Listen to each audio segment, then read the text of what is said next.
Bon dia, em dic Marina Maria Serrano Rodrigo. Estic treballant a la Generalitat de Catalunya. Em vaig treure unes oposicions especials dins el meu col·lectiu d'intel·lectual límit del programa DIL. Treballo actualment al Departament de Cultura, als serveis centrals. Tinc diverses bases d'experiència. Havia viscut amb el meu germà, després se me va morir la meva parella d'11 anys, vaig passar un procés de dol molt fort. Llavors, jo necessitava acabar de curar-me a valer, tenir el meu espai propi. Això també em va anar adquirir a saber viure sola, a saber el dia a dia el que costa en tot. Llavors també vaig adquirir una maduresa.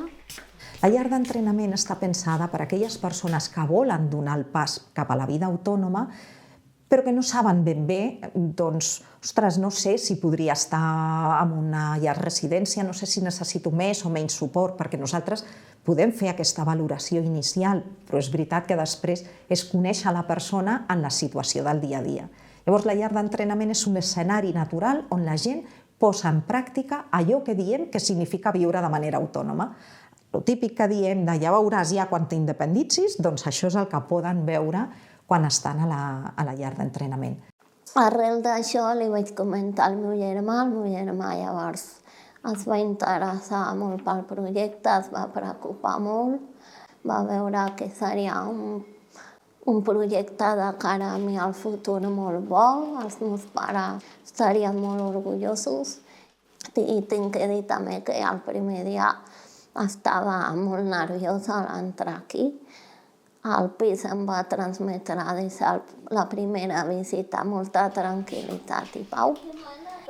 Soc el José Luis, soc l'educador de llar d'entrenament. Llavors les nostres funcions una mica són acompanyar les persones que entren a la llar i estar pendents de que tot vagi funcionant correctament i de que tothom estigui a gust i que cada cop vagin agafant més autonomia.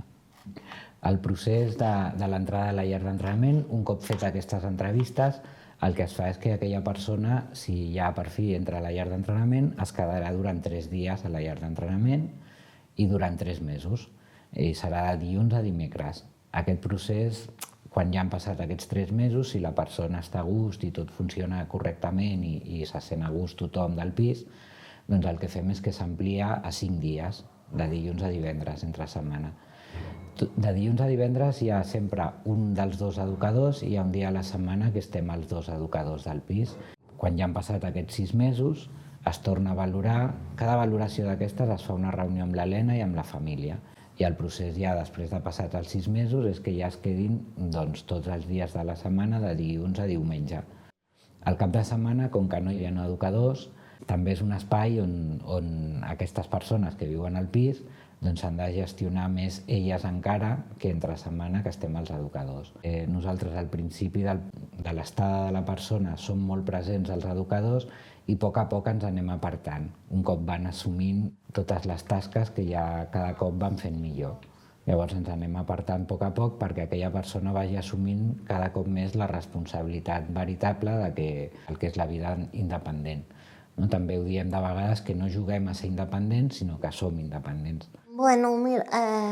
Tinc que dir que abans d'arribar al programa de la llar d'entrenament, dir que els educadors em van ajudar molt a l'entrada a aquest món nou i a mesura que van anar passant les setmanes, estava molt contenta, il·lusionada, a gust. No m'ho veig, però pel que m'han dit els educadors, he fet un canvi molt positiu en poc temps.